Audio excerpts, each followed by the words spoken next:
하나님 말씀 보도록 하겠습니다. 레위기 23장 15절부터 22절까지 말씀입니다. 레위기 23장 15절부터 22절까지 말씀입니다. 저와 여러분이 한 절씩 교독하고 마지막 절은 합독하도록 하겠습니다. 레위기 23장 15절부터 22절까지 말씀입니다.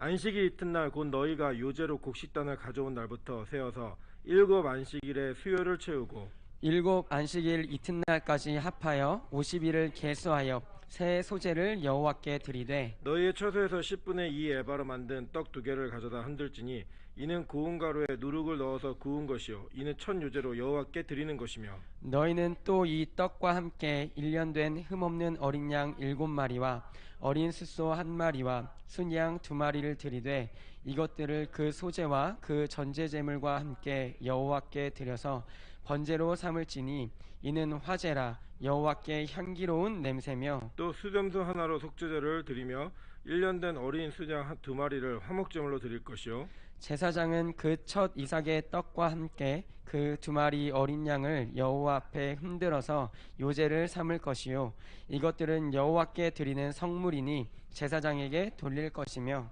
이날에 너희는 너희 중에 성회를 공포하고 어떤 노동도 하지 말지니 이는 너희가 그 거주하는 각처에서 대대로 지킬 영원한 규례니라.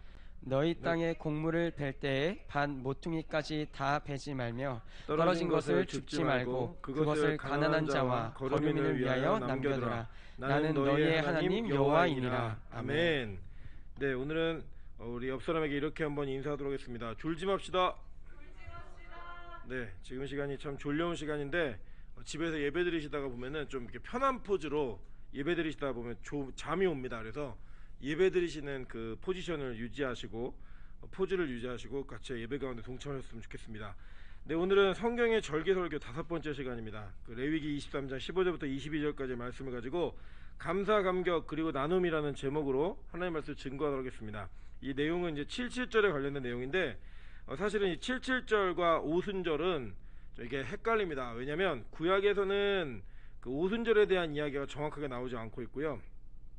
또 신약에서는 77절에 대한 이야기가 정확히 안 나와요. 그래서 이 두 가지가 거의 이렇게 통용해서 같이 쓰였다라고 보시면 됩니다. 이제 말씀 구절을 찾아가면서 보도록 하겠는데요.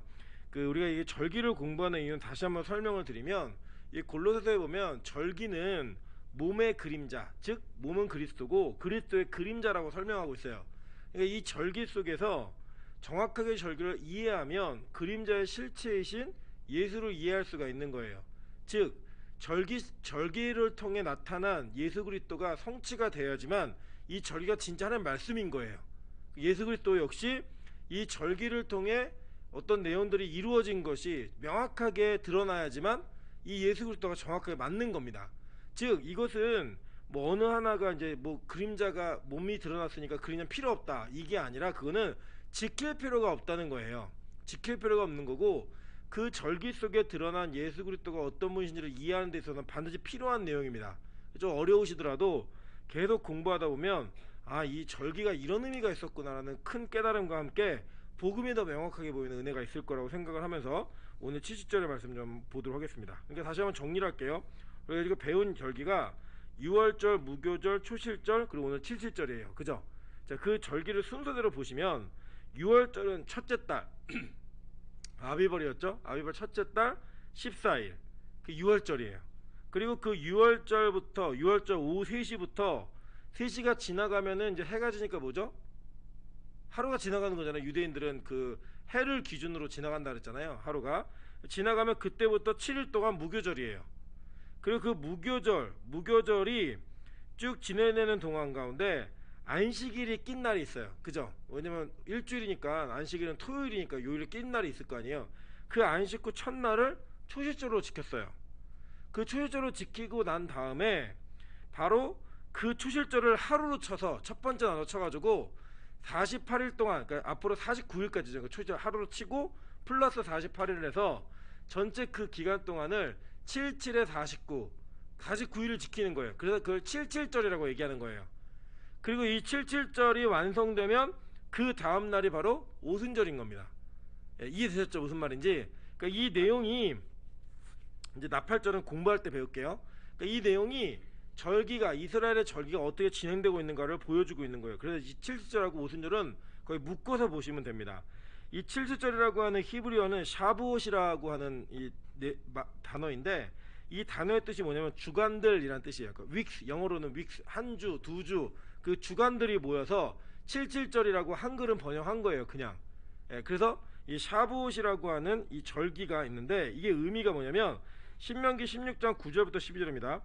7주를 셀지니 곡식에 낯을 대는 첫날부터 7주를 세어서 내 하나님 여호와 앞에 7.7절을 지키되 내 하나님 여호와께서 내게 복을 주신 대로 내 힘을 내하려 자원하는 예물을 드리고 라고 얘기했어요. 자, 이게 뭐냐면 자, 여러분 기억해 보세요.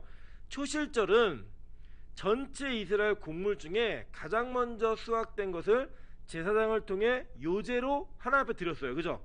그러니까 공식적으로 이스라엘 전체 공동체에 첫 번째 예물을 그 만물을 하나님 앞에 드림으로 말미암아 그 나머지들을 거래하고 뭐 먹고 할 수 있는 그런 내용들을 진행하기 위한 첫 번째 이스라엘 전체 공동체 대표로 초실절을 드린 거예요. 그리고 나머지 7.7절 동안에는 뭐라는 거냐면 각자 집안에 개인적인 첫 만물이 있을 거 아니에요. 그러니까 예를 들면 같이 씨를 뿌려도 자라는 속도에 따라서 어떤 집은 일찍 거두는 집도 있고 어떤 집은 늦게 거두는 집도 있잖아요. 그러니까 그 순서들을 7.7절이라고 하는 기간 전체를 두면서 이스라엘 전체 공동체가 각자 개개인이 하나님 앞에 첫 번째 예물을 드리는 그 장면이 바로 7.7절에 있었던 기간이에요. 그래서 이 초실절하고 7.7절을 연결짓기도 하고 또 이 7.7절의 마지막 날이 되면 49일이 지나고 나면 그 다음 날이 오순절이죠. 근데 우리처럼 이렇게 12시가 딱 되는 게 아니라 해가 지니까 그 하루에 하루가 또 가는 거예요. 이해되시죠? 무슨 말인지. 그래서 이 오순절, 초실절과 7.7절과 오순절은 거의 붙어있는 절기예요. 그냥 쭉 붙어있는 그런 내용으로 지키고 있었다라고 하는 겁니다. 그래서 이날은 뭐를 했냐면 이해가 되시죠? 그러니까 7주를 셀지니 곡식에 낯을 때는 첫날부터 7주를 세어서 내 하나님 여호와 앞에서 7절을 지키되 내 하나님 여호와께서 내게 복을 주신 대로 내 힘을 헤아려 무슨 예물을 드리라고요? 자원하는 예물을 드리라 라고 얘기하는 거예요. 너와 내 자녀와 노비와 내 성중에 있는 레위인과 및 너희 중에 있는 객과 고아와 가부가 함께 내 하나님 여호와께서 자기의 이름을 두시려고 택하신 곳에서 즉 성전이죠. 내 하나님 여호와 앞에서 즐거워할지니라. 너는 애굽의 종되었던 것을 기억하고 이 규례를 지켜 행할지라 라고 얘기했어요. 이게 얼마나 큰 행사냐면요, 신명기 16장 16절 17절 보실게요. 너희 가운데 모든 남자는 1년에 3번 곧 무교절과 7.7절과 초막절에 내 하나님 여호와께서 택하신 곳에서 여호와를 배웁되 빈손으로 여호와를 배웁지 말고 각 사람이 내 하나님 여호와께서 주신 복을 따라 그 힘대로 드릴지니라 라고 얘기했어요. 그러니까 즉 이스라엘의 3대 절기가 있는데 3대 절기 중에 하나가 뭐예요? 7.7절이에요. 네. 그 절기를 지키라는 거예요. 이때는 반드시 빈손으로 가지 말고 자기의 힘을 다한 최선을 다한 예물을 가지고 가라 라고 얘기하는 겁니다. 신명기 20장 1절부터 4절에도 동일한 얘기를 합니다. 내 하나님 여호와께서 내게 기업으로 주어 차지하게 하실 땅에 내가 들어가서 거기에 거주할 때에 내 하나님 여호와께서 내게 주신 땅에서 그 토지의 모든 소산의 만물을 거둔 후에 그것을 가져다가 광주리에 담고 내 하나님 여호와께서 그 이름을 두시려고 택하신 곳으로 그것을 가지고 가서 그때 제사장에 나아가 그에게 이르기를 내가 오늘 당신의 하나님 여호와께 아뢰나이다.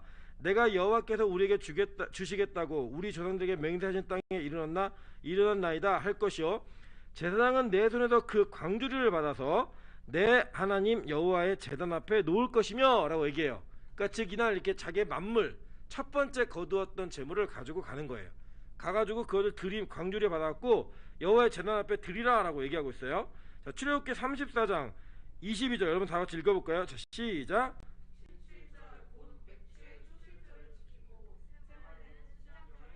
자, 초실절의 또 다른 이름이 7.7절의 또 다른 이름이 뭐냐면 히브리어로는 하그 비쿠림. 비쿠림 기억나시죠? 그죠? 첫 번째 이게 뭐였죠? 초실절을 얘기하는 건데 하그 비쿠림. 그래서 초실절의 절기 그게 바로 뭐였냐? 바로 7.7절이에요. 7.7절. 이렇게도 불렀어요. 초실절을. 그러니까 이거 히브리어 원어로 제가 설명을 드리고 있는 거예요. 또 한 가지는 이 7.7절을 히브리어로는 아제렛이라고 부르었습니다. 아제렛. 이 아제렛의 뜻이 뭐냐면 마침이라는 뜻이에요. 마침. 그래갖고 이 아제렛은요 77절과 함께 오순절을 포함을 해요. 자 볼게요. 49일의 추수기간을 모두 다 마쳤다는 의미에서 50일째 되는 날, 그러니까 오순절이죠. 이 50일 되는 날, 즉 오순절을 언급할 때 사용했고, 이게 성경의 용어는 아니에요. 성경에 안 나와요. 이 그 히브리어로 아제렛은 여기 성경에 안 나오는데, 이게 랍비의 문헌에서 언급이 되어가지고 유대인들이 다 지키고 있었던 절기예요. 그러니까 즉 그 당시의 문화 속에서는 초실절과 칠칠절과 오순절을 이야기할 때 칠칠절하고 오순절을 그냥 거의 붙여서 한꺼번에 사용했어요. 예. 자 그래서 이 그 사도행전에는 사도행전 20장 16절을 보시면 바울이 아시아에서 지체하지 않기 위하여 에베소를 지나 배 타고 가기로 작정하였으니 이는 될 수 있는 대로 오순절 안에 예루살렘에 이르려고 급히 가미러라 라고 얘기해요. 근데 이 오순절의 헬라어로는 펜타코스트, 그래서 이제 우리 오순절 교단을 영어로 판타코스트 이렇게 얘기하는데, 이 판타코스트라고 얘기하는 것은 50일이라는 뜻이에요. 그러니까 이 신약의 오순절과 이 구약의 칠칠절은 거의 그냥 한 몸이라고 보시면 거의 틀리지 않습니다. 맞아요. 절기를 지키는 문화 속에서는 그렇게 이렇게 이 칠칠절이라고 하는 것은 이 그 신약의 오순절하고 아주 긴밀한 연관이 있다라고 보시면 됩니다. 이거는 이제 다음 주에 제가 더 깊이 설명을 드릴 거예요. 오늘은 이제 칠칠절에 관해서만 좀 더 공부를 좀 해보도록 할게요. 자 그래서 이러한 내용들을 쭉 보면서 이것이 어떠한 그 당시의 칠칠절에는 어떠한 문화적인 의미가 있었는가, 그리고 그들이 이 명절을 칠칠절을 어떻게 받아들이고 있었는가, 이걸 보시면 돼요. 자 먼저는 이런 겁니다. 칠칠절이 되면요 그 기간 동안에 이제 7가지의 제물을 갖다가 하나님께 바쳤어요. 신명기 8장 8절에 보면 밀과 보리의 소산지요 포도, 무화과, 석류, 감람나무, 꿀의 소산지니라 라고 얘기해요. 그죠? 소산지라 라고 얘기하면서 요 7가지 중에 하나 갖다 바치는 건데, 요 때가 되면 대부분은 어떤 과일보다는 감람류하고 그리고 밀에 대한 그 밀로 바치는 그 제물을 주로 바쳤습니다. 주로 수확을 해가지고. 자 그래서 이 그 성막에 있는 성막 기구가 지금 요 내용들을 참 담고 있어요. 담지하고 있어요. 이걸로 좀 보도록 할게요. 먼저 레위기 24장 1절부터 8절 한번 보도록 하겠습니다. 여호와께서 모세에게 말씀하여 이르시되 이스라엘 자손에게 명령하여 불을 켜기 위하여 감람을 찧어내 순결한 기름을 네개로 가져오게 하여 계속해서 등잔불을 켜 둘지며 아론은 회막한 증거의 휘장 밖에서 저녁부터 아침까지 여호와 앞에 항상 등잔불을 정리할지니 이는 너희 대대로 지킬 영원한 규례니라 라고 얘기합니다. 자 근데 제가 이제 간지에 그림 하나 넣어드렸죠. 이 그림에 보시면 이게 성막의 평면도입니다. 그 평면도에 보시면 성막 안에 성소가 있죠. 예, 보이시나요? 예, 그 성소를 보면 지금 이게 이 그림에서 위쪽이 북쪽이에요. 그리고 오른쪽이, 여러분 보시면 오른쪽이 동쪽, 그리고 왼쪽이 서쪽입니다. 그 밑은 뭐예요? 북쪽이겠죠. 그죠? 아, 남쪽이겠죠. 그죠? 근데 이게 그 감람류가 나오려 그러면 남풍이 불어야 돼요. 그리고 밀이 제대로 익으려 그러면 더운 바람이 남풍이 불면은 감람류가 제대로 있고, 이게 위에 북풍은 이게 비를 내리는 거예요. 비를. 그러니까 수분을 좀 많이 주는 거예요. 그러니까 지금 이 농사 짓는 농부의 마음이 어떠냐면 이런 거예요. 우리 옛날에 그런 게 있잖아요. 큰아들하고 작은아들이 장사를 하는데 큰아들은 그 우산 장사를 하고, 그죠? 작은아들은 뭘 팔았죠? 집신. 그래갖고 이게 해가 뜨면은 엄마가 그 큰아들 걱정을 하고, 그 비가 오면은 작은아들, 이런 것처럼 지금 이 당시에 뜨거운 바람이 불면은 감람류는 많이 나올 수 있는데, 또 이게 비가 안 오면은 밀이 다 안 익는 거예요. 그 중간의 시기 여러분 보시면요, 저희 어머니네 교회가 복숭아 농장이 있거든요. 그 농장이 있는데 그 농장에서 따기 전 일주일의 날씨가 그 복숭아 맛을 결정해요. 그 되게 재밌는 게요, 햇볕을 많이 받은 부분은 달아요. 그리고 햇볕을 많이 못 받은 부분은 별로 안 달아요. 그 제가 이제 저희 찬수 낳는 것도 보니까요, 아이가 마지막 낳는 그 일주일 동안 1kg가 크더라고요. 그 지금 저희 아이가 이제 어제 갔는데 6주랍니다. 6주인데 0.6cm예요. 0.6cm인데 이 아이가 나중에 마지막 한 주에 1kg가 딱 커요. 그러니까 지금 이 77절이라는 기간은 마지막 추수하기 직전에 소산물을 거두는 그 시기거든요. 그러니까 이때 날씨가 1년의 풍년이냐 흉년이냐를 결정하는 아주 중요한 시기인 거예요. 그런데 하나님이 이 성막을 의도적으로 이 남쪽에다가는 감람류로 불을 지피는 등잔대를 두셨고, 저 북쪽에다가는 떡상, 밀로 받치는 진설병이 있는 떡상을 거기 두셔가지고 이 안에서 성막 문을 열고 휘장을 열고 성소로 들어가면 오른쪽과 왼쪽을 통해서 지금 농사가 어떻게 지어질지에 대한 기대감과 함께 하나님께 간구하는 것들을 온전히 간구할 수 있도록 그냥 환경적 장치를 만든 거예요. 이해되세요? 무슨 말인지? 자, 이해가 안 되시면 제가 계속 읽어드릴게요. 성경을. 자, 보세요. 그는 여호와 앞에서 순결한 등잔대 위에 등잔대를 항상 정리할지니라. 너는 고운 가루를 가져다가 떡 12개를 굽되 각 덩이를 10분의 2 에바로 하여 여호와 앞에 순결한 상위에 두 줄로 한 줄에 6씩 진설하고, 너는 또 정결한 유향을 그 각 줄 위에 두어 기념물로 여호와께 화제를 삼을 것이며, 안식일마다 이 떡을 여호와 앞에 항상 진설할지니 이는 이스라엘 자손을 위한 것이요 영원한 언약이니라 라고 얘기하는 거예요. 자, 그러니까 뭐냐면 이제 제사장이 문을 열고 들어가갖고 아론과 이 아론이 회막 안에 있는 증거 그 안에 있는 그 등잔대를 이렇게 지피잖아요. 불을 그걸 꺼뜨리지 않아야 돼요. 그래서 관리를 하는 거예요. 관리를 하는데 그게 남쪽에 있고, 남쪽에서 따뜻한 바람이 불어와야지만 이 감람류가 제대로 나오는 거예요, 그 해에. 그러니까 이제 아론이 그거 하면서 뭐 했겠어요? 하나님, 따뜻한 남풍이 잘 불 수 있게 도와주세요 라는 기도를 할 수밖에 없겠죠. 왜냐면 기름이 안 나오니까 그게 안 오면. 그 오른쪽으로 가면 뭐가 있는 거예요?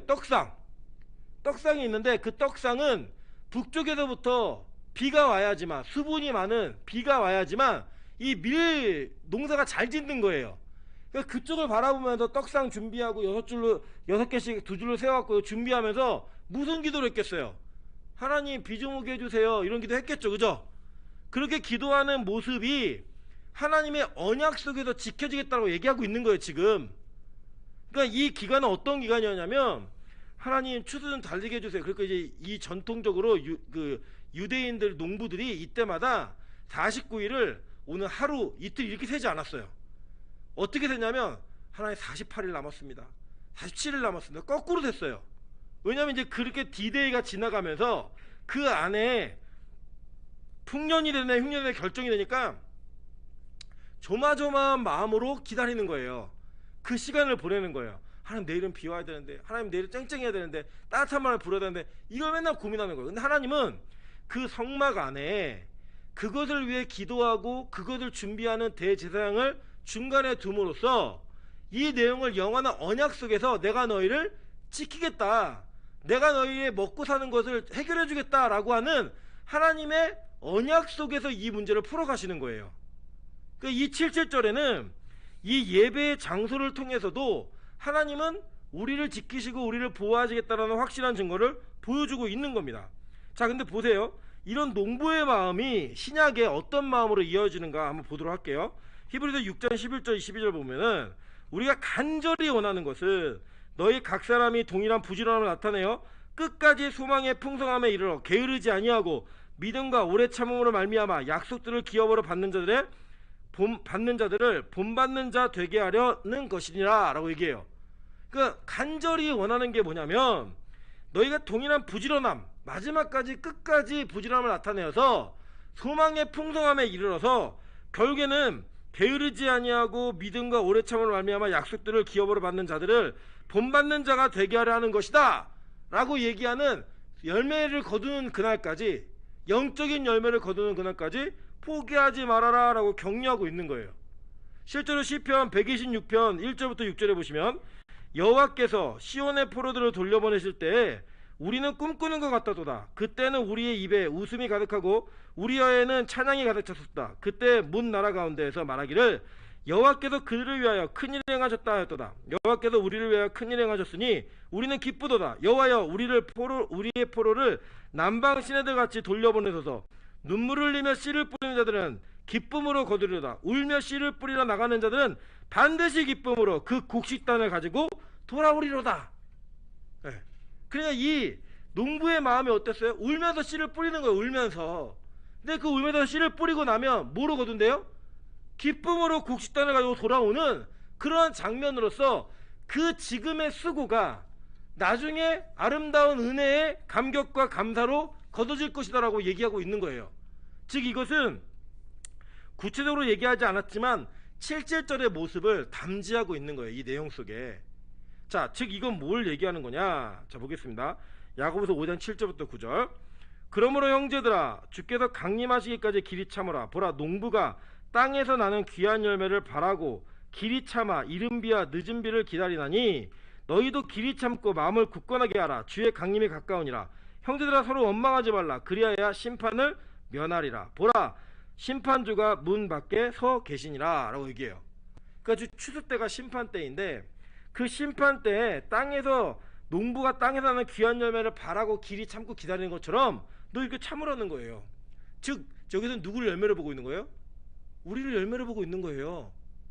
이 7절에는 그 비밀은 우리가 하나님의 열매이고, 그 열매를 기다리고 그 열매를 간절히 바라고 있는 농부의 마음이, 이 7절의 마음이 지금 예수의 마음으로 그리고 그리스도인들의 마음으로 연결되고 있는 거예요. 그렇지, 우리가 영혼을 거두고 영혼을 기다릴 때 얼마나 간절하겠어요. 하나님, 저 영혼에게 남풍을 지금 불어주셔야 됩니다. 하나님, 북풍을 불어주셔야 됩니다. 이러한 간절한 기도와 간절한 소망을 통하여서 진짜 곡식이 귀한 열매가 거둬질 때까지 인내하고 참으면서 마지막 심판날을 기다리면서 알고가 축적이 결정되는 거잖아요. 그 결정의 날까지 우리를 참고 기다리며 주께서 강림하시는 재림을 기다리는 성도들의 모습을 지금 표현해내고 있는 거예요. 예수 그리스도가 이 땅에 오셔서 하시는 일 가운데, 사역 가운데 가장 중요한 재림의 사역을 기다리는 사람들, 마지막 열매될 자들, 이 열매될 자들을 기다리고 있는데, 우리 초시절 뭐였죠? 죽음, 그죠? 갈아가지고 소재를 드렸잖아요. 그러면 부활, 그 부활이었고, 그 부활되어진 것들을 추수하는, 그 추수의 결과들이 있는 그 기간이 바로 이 77절이었다는 거예요. 77절. 그래서 이때에는요, 농부들이 간절한 마음으로 기다리는 거예요. 기도하면서 하나님, 제발 이번에 흉년 아니라 풍년 돼야 됩니다. 우리를 도와주십시오, 지켜주십시오 라고 하는 그 하나님께 간절히 의지하는 마음, 그리고 그것이 풍년이 되었을 때 뭐예요? 감사하는 마음. 그 감사하는 마음을 표현하는 게 바로 7절이었어요. 그래서 그때는 거두는 소산물에 대한 감사를 힘이 닿는 대로 하나님께 드리는 거예요. 첫 번째, 제일 좋은 거 만물을 가져다가 막 드리는 거예요. 이거 보니까요, 저희도 보니까 그 저희 어머니네 교회에 있는 복숭아에서 복숭아가 나오면 한 해에 그 원래 복숭아 한 박스가 4.5kg예요. 4.5kg인데 알이 작으면 많이 들어가요. 그러니까 20과, 그럼 싼 거예요, 그거는. 근데 알이 크면은 이제 보통 10과, 9과, 이거는 1등급이에요. 그러니까 9개만 담았는데 10개만 담았는데 4.5kg가 나오는 거예요. 어떤 거 작은 것들은 20kg도 나고. 근데 딱 한 해에 한 박스가 6개 담으면 4.5kg짜리 나와요. 예, 진짜 이 복숭아가 호박만 해요. 이만해요, 정말로. 한 주먹이 안 들어오는 그런 복숭아 6개, 6알이 나오는 거예요, 딱 한 해에. 그럼 그 6알을 누구에게 드리는 거예요? 하나님께 드리는 거였어요. 하나님께. 그걸 드리는데 그 복숭아 거둘 때가 되면, 추수할 때가 되면 복숭아 농장에 관련된 사역자들이 다 비가 오면 하나님 태풍이 안 오게 해주세요, 병해가 오면 하나님 막아주세요, 간절히 기도하면서 기도하더라는 거예요. 근데 그게 신약으로 넘어오면서 어떤 의미가 있냐면, 바로 성도들이 거두어지는, 영혼의 열매가 거두어지는 그들 간절히 기다리는 농부의 마음, 그 예수의 마음이 여기에 담아져 있는 거예요. 그리고 그 예수의 마음을 본받은 자들이 작은 예수가 되어서 우리 주변에 있는 영혼들을 건지고 살리기 위한 은혜로서 그들을 기다리는 마음, 그들에게 물을 주고 또 보호해주고 관리해주고 꽃을 따주고 막 이러면서 관리하는 그 마음, 그 마음이 이 7절 안에 다 담겨져 있더라는 거예요. 이 7절에는요, 이렇게 감사의 예물을 드리고, 아까 광주리 제사장께 드리잖아요. 드리면서 이 광주리를 들고 딱 성전에 들어가면서 부르는 찬양이 있었어요. 그 찬양이 뭐냐? 시편 30편이에요. 시편 30편 1절부터 2절 뭐 다 읽어보시면 좋은데, 내용이 이런 겁니다. 중간에 굵은 글씨만 좀 읽어볼게요. 주의 성도들아 여호와를 찬송하며 그의 거룩함을 기억하며 감사하라. 그의 노염은 잠깐이요 그의 은총은 평생이로다. 저녁에는 울음이 깃들지라도 아침에는 기쁨이 오리로다. 내가 형통할 때에 말하기를 영원히 흔들리지 아니하리라 하였도다 라고 얘기해요. 자, 그러니까 즉 그들이 뭘 경험했냐면 진노, 여호와의 노여움을 경험한 거예요. 근데 그게 잠깐이라는 거예요. 그리고 난 다음에 얻어지는 거 뭐냐면 은총은 평생 온다 라고 얘기해요. 자, 맨 뒷부분 우리 굵은글씨 한번 다 같이 읽어볼까요? 자, 시작.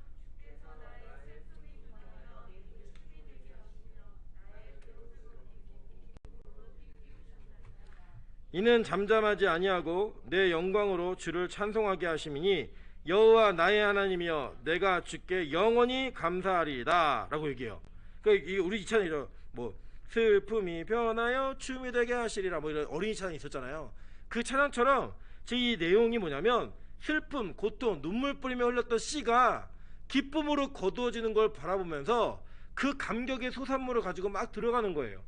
그 여러분 우리가요 농사 짓는 것처럼 영혼들을 세우고 영혼들을 일으키고 영혼들을 전도해서 주님 앞에 돌려오고 열매를 거둬들이는 진짜 힘듭니다. 우리가 농사 짓는 희생 그것만 동일한 희생이 없으면 절대로 열매를 거둘 수 없어요. 그런데 그것을 거두는 그 절기의 기쁨과 감격과 감사를 7절에 담아서 우리가 이 구약시대의 절기로 지킨 거예요. 그 지켜진 절기가 신약으로 넘어오면서 우리의 영적 사역, 즉 예수 그리스도를 의지해서 그 감사와 기쁨을 하는 사역 가운데 거둬지는 영혼의 열매들, 그걸 기대하는 거였어요. 저는 우리 빛가수공교회가 이런 7절과 같은 수고가 있고 그것에 대한 감사가 있고 또 감격이 있는 열매가 있는 교회 되시기를 주님으로 축원합니다. 그러니까 우리가 이런 거예요. 다른 거 아니라 열심히 우리 자신이 첫 번째는 하나님 앞에 이렇게 거두어진 열매라는 감격이 있어야 되는 거예요. 구약의 농사꾼들이 자기의 열매를 보고 감사했잖아요. 근데 우리가 그 열매가 된 거예요. 그것에 대한 감격이 있어야 되는 거예요. 첫 번째는. 동시에 두 번째로는 우리가 이제는 어떤 영혼들을 바라보고 기대하면서 그 영혼들이 주님 앞에 그렇게 돌아오기를 기대하고 그 영혼들을 향한 수고와 우리 희생을 멈추지 않는 것, 그게 농부가 할 일이었다고요. 간절한 마음으로 그런 간절한 마음과 감사가 그 영혼들을 거두어내게 한 거예요. 여러분 저는 우리 교회가 그런 교회가 되길 바랍니다. 새신자를 위해서 좀 더 희생하고 새가족들을 위해서 우리의 수고를 더 많이 수고함으로 말미암아 그 영혼들을 건져내는 거, 살려내는 거 우리가 해야 될 일이라는 거예요. 자, 동시에 이 7절에는 어떤 일이 있었나? 오늘 본문을 보면요, 우리 22절 보세요. 뭐라고 얘기하고 있냐면, 자, 뭐라고 하냐면 너희 땅에 국물을 벨 때 밥 모퉁이까지 다 베지 말며 떨어진 것을 줍지 말고 그것을 가난한 자와 거루민을 위하여 남겨두라. 나는 너희의 하나님 여호와니라 라고 얘기했어요. 그죠? 여호와이니라 라고 얘기했죠. 그리고 레위기 19장 9절부터 10절 보실게요. 11번입니다. 너희가 너희 땅에서 곡식을 거둘 때 너는 밥 모퉁이까지 다 거두지 말고 내 떨어진 이삭도 줍지 말며 내 포도원의 열매를 다 따지 말며 내 포도원에 떨어진 열매도 줍지 말고 가난한 사람과 거루민을 위하여 버려두라. 나는 너희의 하나님 여호와이니라 라고 얘기했어요. 그 대동소이하죠. 이 내용이 뭐냐면 바로 이웃을 돌보라는 내용이에요. 근데 이게 히브리어로는 이거를 페아라고 얘기합니다. 페아. 이 페아는 어떤 그 절기 속에 있는 어떤 하나의 문화였냐면 일종의 사회보장 제도예요. 그러니까 추수할 때 싸그리 다 거두어 가면 농장이 있고 밭이 있는 사람들만이 먹고 살 수가 있잖아요. 근데 그 당시에는 가난한 사람들이 자기 밭에 소출이 없는 사람들이 있었다고요. 그 사람들을 위해서 밭 모퉁이, 모서리에 있는 부분은 추수를 하지 말고 그냥 내버려두라는 거예요. 그걸 베어가는 그 문화를 페아라고 얘기했어요. 자, 이 페아가 적용되어진 그 내용을 우리 룻기에서 볼 수 있습니다. 룻기 2장 14절부터 10절 볼게요. 식사할 때 보아스가 룻에게 이르되 이리로 와서 떡을 먹으며 내 떡 조각을 초에 찍으라므로 룻이 곡식 베는 자 곁에 앉으니 그가 볶은 곡식을 주매 룻이 배불리 먹고 남았더라. 룻이 이삭을 주우러 일어날 때 보아스가 자기 소년들에게 명령하여 이르되 그에게 곡식 단사에서 줍게 하고 책망하지 말며 또 그를 위하여 곡식 다발에서 조금씩 뽑아버려서 그에게 줍게 하고 꾸짖지 말라 하니라. 룻이 밭에서 저녁까지 줍고 그 주운 것을 떠니 보리가 한 에바쯤 되는지라 라고 얘기한 거예요. 자, 이게 뭐냐면 이 룻이 그 어머니를 따라서 모압에서부터 나오미를 따라서 시어머니 따라서 이 베들레헴으로 건너왔습니다. 건너왔는데 이 과부 뚜엣이 앉아가지고 보니까 먹을 게 하나도 없는 거예요. 그러니까 이제 시어머니가 너 밭에 가서 좀 그 주워와라, 보리 좀 주워와라 라고 얘기한 거예요. 그러니까 이제 롯이 나가요. 시어머니가 시켰으니까 나가가지고 우연히 들린 밭이 누구의 밭이냐면 보아스의 밭이었던 거예요. 이 보아스의 밭에서 그 귀퉁이에 남아있는 폐하로 남아있는 그 단을 베기 위해서 있으니까 열심히 일을 하는 모습이 눈에 띈 거예요. 보아스가 딱 보고 마음에 들었어요. 마음에 들었고 밥을 먹을 때 야 너 그냥 떡 그냥 먹지 말고 이게 조청 좀 찍어 먹어, 양념 좀 찍어, 소스 찍어 먹어. 그랬고 이제 딱 발사믹 소스에 찍어 먹는 거예요. 예, 그걸 먹게 하고 난 다음에 이 그 볶음곡식까지 준 거예요. 볶음곡식을 주면서 이것도 먹어. 그랬더니 그거 배불리 먹고 남았어요. 그 루시 이삭을 주러 또 일어나요. 그러고 났는데 그랬더니 자기 소년들에게 야 너희 그 모서리 거 그거 말고도 곡식 추수하고 단을 가다가 일부러 뽑아서 흘려. 그래갖고 그걸 줍게 해. 이걸 신학적 전문 용어로 수작이라고 얘기하는 거예요. 그러니까 이제 이 보아스가 룻이 마음에 드니까 이 룻에게 수작을 부리는 거예요. 그래서 뭘 공사하냐면 이게 물질 공사를 하는 거예요. 지금 흘려가지고 이게 흘려갖고 이게 이랬어요. 이랬고 결국은 둘이 돼요, 안 돼요? 썸을 타다가 돼요. 돼가지고 어떤 일이 벌어지느냐. 마태복음 1장 5절입니다. 살몬은 라합에게서 보아스를 낳고 보아스는 룻에게서 오벳을 낳고 오벳은 이새를 낳고 이새는 누굴 낳아요? 다윗왕을 낳는 거예요. 그러니까 즉 이 폐하, 이 남겨두는 것을 통해 가난한 자와 어려운 자들, 거류민들을 위하여 남겨두었던 난민들이죠. 난민. 그 난민들을 위하여 남겨놓았던 이 사회부장, 약간 나눔, 축복에 대한 나눔이 복음을 이어낸 거예요. 룻이요, 이거 없었으면 굶어 죽었다고요. 룻이 이게 없었으면 보아스하고 안 됐다고요. 그래갖고 우리 돈 많은 형제들은 흘리고 다니세요. 만원짜리 흘리고 다니고 교회에서 주스라고 혜영이 빼고 아무도 주지 마. 혜영이가 주스면서 확 같이 이게 이어지고 되는 거 이렇게. 예. 박수 치고 난리 났네요. 예. 은혜 가운데 우리가 나눔이 있어요. 나눔이. 그게 교회를 이어갔다고요. 그게 복음을 이어갔다고요. 예수 그리스도가 그렇게 이 땅에 오신 거예요. 이게 없었으면 절대로 이어질 수가 없었어요. 그래서요, 그렇게 이어진 예수 그리스도를 탄생시킨 그 복음의 줄기가 교회를 낳게 된 거예요. 그래서 본질적으로 교회는 이 폐하, 즉 나눔의 사역을 하게 하는 거예요. 열매로 거두어진 우리가 열매가 되어서 기쁨과 감사가 있었잖아요.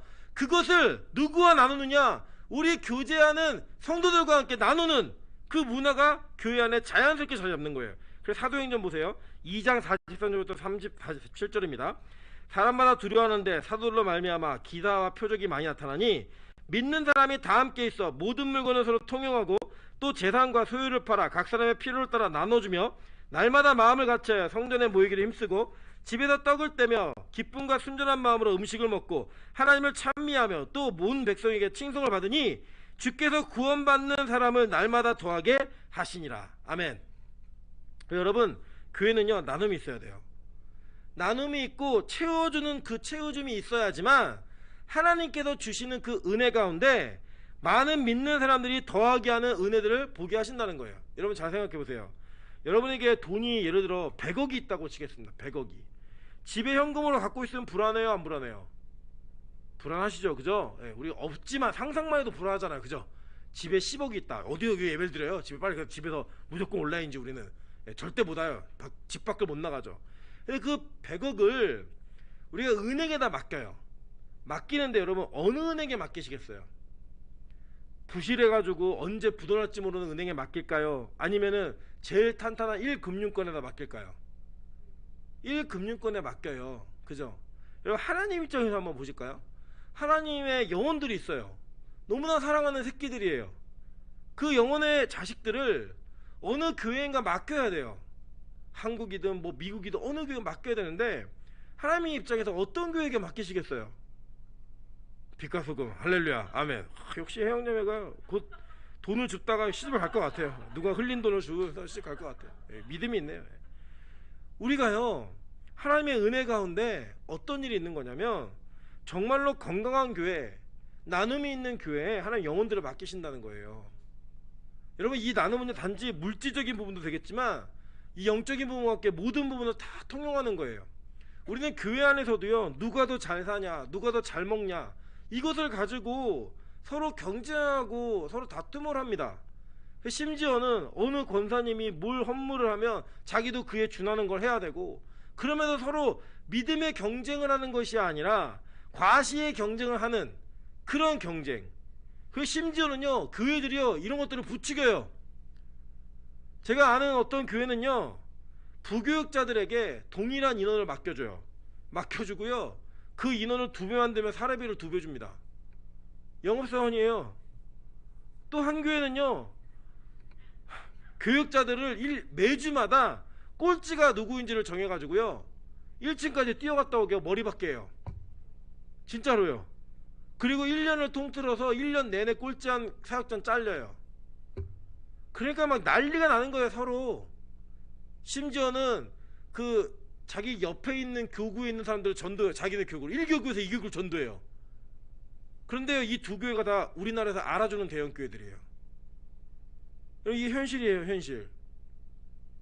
심지어는 교회가 나눔을 하려고 우리 날 것을 비워서 남을 채워주는 것을 추구하고 그것을 따라가는 게 아니라 남의 것을 뺏어서 경쟁하고 시기하고 질투하는 것을 통해 교회가 성장을 하고요 그런 성장하는 교회를 본받으라고 말하고 있는 게 지금 현실의 한국교회인 거예요. 그게 복음이고 수준이 그 정도예요. 수준이 정신 나간 짓들 하는 거죠. 성도도 그걸 좋아해요. 1등하면 좋아하고요 그 교회에서 오래 살아남았던 부교육자를 서로 데려가려고 그래요. 교회 인원 늘린다고 부흥시킨다고. 여러분 이게 지금 현실입니다. 현실. 교회는요 그런 것 아니에요. 교회는 나눔이 있어야 되는 곳이에요. 그것이 없이는 생존할 수 없는 교회, 그것이 바로 교회의 본질입니다. 본질. 왜냐 여러분 그 나눔을 통해 예수가 이 땅에 오셨다니까요. 그 나눔이 없었으면 보아스하고 룻하고 아무 일도 일어나지 않았어요. 그 나눔을 통해 복음이 이어졌다고요. 계속 그 이어진 복음이 지금의 교회를 탄생시킨 거예요. 그리고 그 교회는 다시 예수를 지켜가는 거예요. 그러므로 말미암아 그 예수가 오게 되었던 방식이 우리 교회의 삶의 방식과 원칙이 된 거예요. 사도행전 4장 34절부터 37절 보겠습니다. 그 중에 교회 중에 가난한 사람이 없으니 이는 밭과 집 있는 자는 팔아서 그 판 것의 값을 가져다가 사도들의 발 앞에 두매. 이게 뭐냐면요 여러분 보세요. 옛날에 구약시대에는 자기 밭의 일부를 나누었어요. 근데 신약으로 넘어오니까 밭을 팔아요. 그거를 팔아가지고 판 돈을 갖다가 사도들의 발 앞에 두고 이거 가난한 사람들 도와주세요 라고 얘기하는 거예요. 그 중에 한 사람이 누구예요? 바나바예요. 바나바가 그가 자기 밭을 팔아가고 그 값을 가져다가 사도들의 발 앞에 둡니다. 그 이걸 가지고 교인들을 먹여 살리라고 어려운 자들 도우라고 얘기하는 거예요. 그래서 초대교회 때 그 초대교회 집사가 세워진 이유가 뭐였죠? 헬라파 과부들과 히브리파 과부들 사이에 누구는 도와주고 안 도와주고 자꾸 문제가 생기는 거예요. 사도들이 하도 바쁘다 보니까. 그래서 성령 출만한 7명의 집사를 세워가지고 그 일을 담당하게 하고 사도들은 기도와 말씀에 전무하겠다. 그래서 집사를 그려 세운 거예요. 그러니까 집사를 세운 목적, 물론 그때의 집사와 지금의 집사는 달라요. 다른데 그 집사를 세운 목적이 뭐냐? 교회가 구제사역을 잘할 수 있게 세운 거예요. 나눔의 사역을 잘할 수 있게 세운 거라고요. 위세 부리고 권위를 갖고 무슨 결정권을 갖는 그런 게 아니라 나눔의 사역에 공정하게 될 수 있게 세운 게 집사의 출발이에요. 물론 그런 집사들에게도 성령 충만하고 말씀을 전하고 복음을 전도했던 사람만 기록에 남아요. 성경에. 물론 집사의 첫 번째 기능이 그건 아니지만 목적은 그렇게 세웠다고. 첫 번째로 시작된 목적은 그게 바로 교회의 모습이었습니다. 실제로요 로마서 15장 26절을 보면 이는 마게도냐와 아가야 사람들이 예루살렘의 성도 중 가난한 자들을 위하여 기쁘게 얼마를 연보하였음이라 라고 얘기해요. 여러분 원래 복음은요 예루살렘 교회를 중심으로 거기서도 출발해서 이렇게 퍼져나가는 거잖아요. 근데 그 퍼져나갔던 지역 가운데 한 지역이 로마 교회였어요. 근데 이 로마 교회가 로마 교회도 있었고 마게도냐도 있었고 아가도 다 있었거든요. 근데 이 교회에 흩어진 자들이 예루살렘 성도 중에 가난한 자들, 자기들에게 복음을 전해준 사람들을 위해서, 가난한 사람들을 위해서 헌금을 모아갖고 보내요. 이게 교회였다고요. 그 여러분, 이번에 우리가 추수감사절을 감사하고 기뻐하면서 우리가 낸 헌금을 가난하고 어려운 교회들을 위해 나누었습니다. 근데 여러분, 이게요, 우리가 대단히 강하니까, 우리가 돈이 좀 있으니까 나누자, 이거 아니에요. 나누는 거예요. 그냥 여러분, 예루살렘 교회가 제일 큰 교회입니다. 그 당시에 전 세계 교회 중에.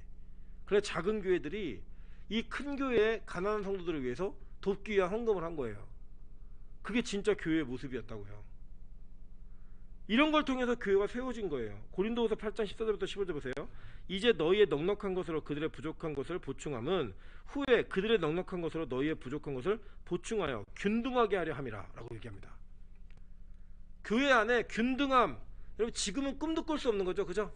여러분 지금 시대가 어떠냐면요, 몇만 명 되는 교회에서 부교육자가 개척을 하잖아요. 성도 50명이 따라갔다고 그 부목사를 부르지도 않아요. 그 교육자들, 역대 그 교회를 거쳐간 사역자들 모임을 해가지고 위로해주고 서로 격려해주고 하는 모임이 있거든요. 근데 그 교회 부목사가 개척을 한 것도 일부러 거기다 한 게 아니라 어떤 분이 건물을 무료로 임대해줘가지고 거기다 개척을 한 거예요. 근데 교회가 가까워요. 한 15분 거리. 이 목사를 좋아하던 교인들이 한 50명이 따라갔어요. 그러니까 뭐 예를 들어서 100명 되는 교회에서 50명 따라갔다, 그러면 좀 문제가 될 수 있겠죠. 근데 2만 명이 넘는 교회에서 50명 따라갔어요. 근데요, 이 2만 명 되는 교회 목사님이 그 부목사 안 봐요. 맨날 욕해요. 교육자들마다. 이게 교회입니까? 대형 교회들이 자그마한 교회들의 성도들을 다 데려가려고 혈안이 돼 있어요. 심지어는 제가 어떤 경우도 봤냐면, 어떤 지역에서, 특정한 지역에서 전도를 하는데 이 담임 목사님이 부교육자에게 명령을 낸 게 뭐냐면, 다니면서 그 지역이 서울이 아니거든요. 서울을 갈 수 있는 지역이지만 서울에 있는 교회 그 교패가 붙어있는 집에다가 다 전도하라고 그 얘기를 한 거예요. 그래서 그 교회는 대형 교회가 됐어요. 진짜로. 근데 그게 교회냐고요. 우리의 부족한 것을, 우리 남는 것 가지고 부족한 걸 좀 채워주고, 저쪽이 남는 게 있으면 우리 부족한 걸 채워줘서 서로 균등하게 가는 그런 모습으로 가야 되는 거, 이게 교회 진짜 모습이거든요. 근데 교회가 그 일들을 하지 않고 자꾸 세력 불리기, 커지기, 경쟁하기, 이기기, 1등하기, 이것만 한 거예요. 그게 누구의 원리? 세상의 원리잖아요. 바알의 원리였잖아요. 그 원리를 답습한 교회의 모습 가운데서 자란 성도들이 뭘 배웠겠어요? 그러니까요, 그리스도인의 희생이 없는 거예요. 예수 믿는 자의 나눔이 없는 거예요. 이렇게 우리가 좀 여유가 있으면, 남들보다 좀 여유가 있으면 그 여유가 있는 것을 가지고 나누면서 서로 기뻐하고 즐거워할 수 있는 그런 은혜, 그런 은혜가 있었으면 좋겠어요. 그래서 초대교회도 어떠냐면 가난한 성도가 없었다니까요. 가난한 성도가. 왜냐, 교회가 다 책임을 져주니까, 교회가 다 돌봐줬으니까. 물론 저는 또 다른 방면에서 진짜 교회만이 살아남아야 된다고 믿습니다. 그래서 문 닫을 교회도 있다고 저는 생각해요. 하나님이 닫아버리고 싶은 교회도 있었으니까. 그러나 교회의 본질적인 사명, 진짜 교회들끼리는 이 마인드가 공유되어야 돼요. 그래서 저는 우리 교회 부교육자들도 그렇게 얘기했어요. 진심으로 얘기했어요. 만약 하나님 허락하셔서 우리 교회 오랫동안 있다가 개척을 해 나가게 되면 이렇게 분립을 하게 되면 따라갈 사람들 다 따라가도 된다. 열심히 해라. 니들 양이라 생각하고. 진심입니다. 진심. 왜냐, 하나님의 교회는요, 하나님께서 붙이시는 영혼이 있어요. 그래서 그걸 붙잡고 늘어진다고, 못 가게 한다고 못 가는 것도 아니고, 그걸 붙잡고 있다고 있는 것도 아니에요. 하나님이 만나게 하시고 붙여진 영혼이 있다니까요. 저는 그래서 믿어요.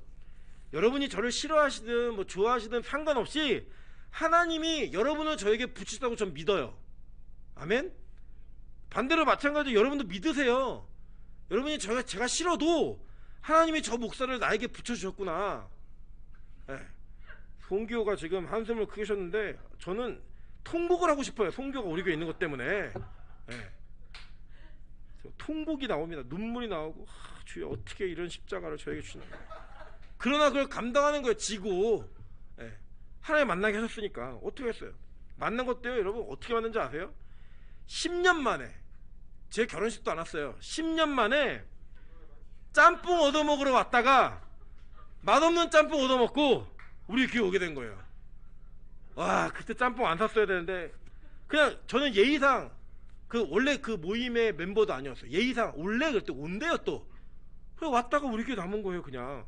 어떻게 하나에 붙이셨는데 책임을 져야죠. 그래서 그냥 같이 있는 거예요 그냥 그렇게. 그러면서 나누는 거예요 서로. 나누고 돕고 이해하고. 그래도 뭐 자기한테 뭐 사라 그랬다 삐져가지고 막 화내고. 아 진짜 속상합니다. 많이 속상해요. 여기 보세요. 우리 그 나눔이 있어야 돼요. 없는 분들도 받으려고만 하지 마시고, 우리가 항상 없진 않잖아요. 조금 있는 거 가지고 자꾸 나누세요. 그 기쁨이잖아요. 은혜고. 저는 되게 기뻐요. 우리 월요일마다 부교육자들이랑 저희 집에서 같이 밥을 먹거든요. 그래서 저희 그때 뭘 해주고 사주고 같이 먹는 게 너무 즐겁고 좋아요. 그냥.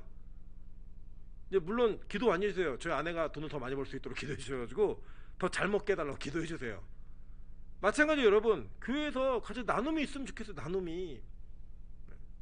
이번에도 저희 아내가 우리 김지수 사모님이 임신했다는 얘기를 듣고 인부복과 뭐 모든 거 다 정리해가지고 이렇게 보낸 거예요.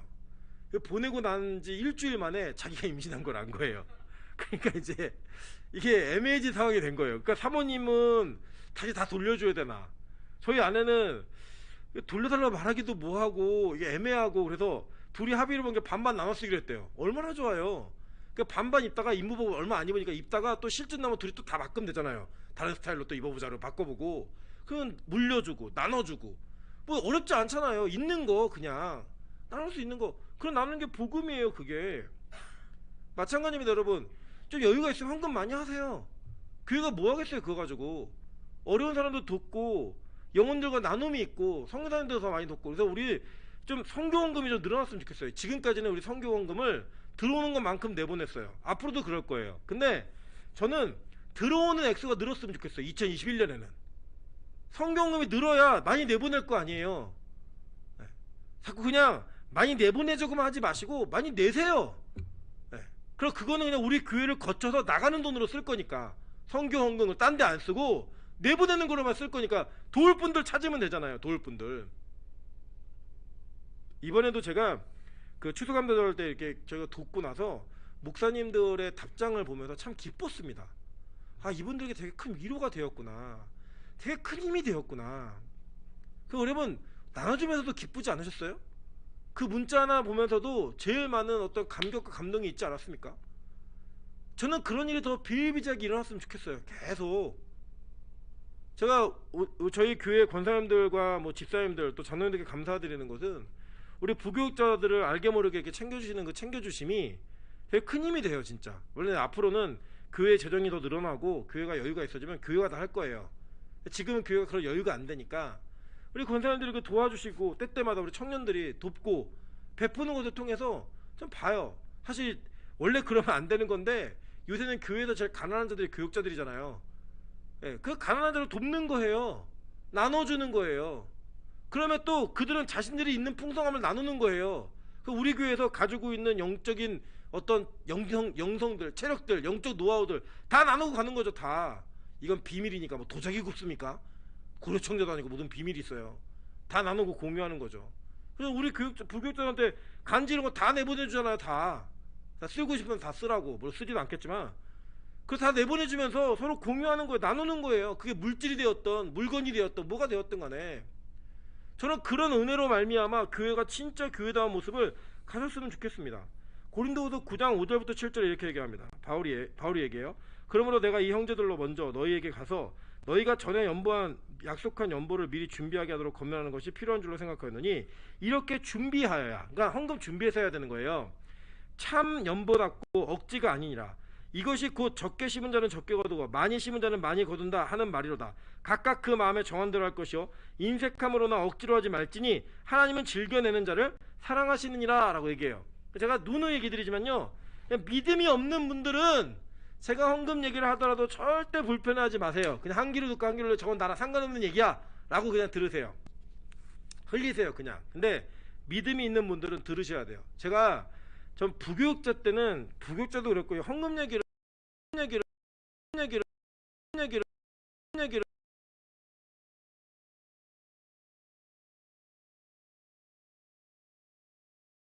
모르시더라고요. 너 지옥을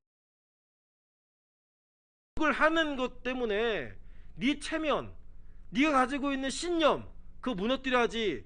내 백성을 왜 네 맘대로 가르쳐? 제가 그 말을 딱 듣는데, 음성을 듣는데 깜짝 놀랐어요. 아, 이게 내 의였구나, 내 자랑이었구나. 믿음 있는 분들에게 얘기합니다. 기쁨으로 감사함으로 최선을 다해 드리세요. 그게 7절에 하는 일이었다고요. 힘껏 최선을 다해.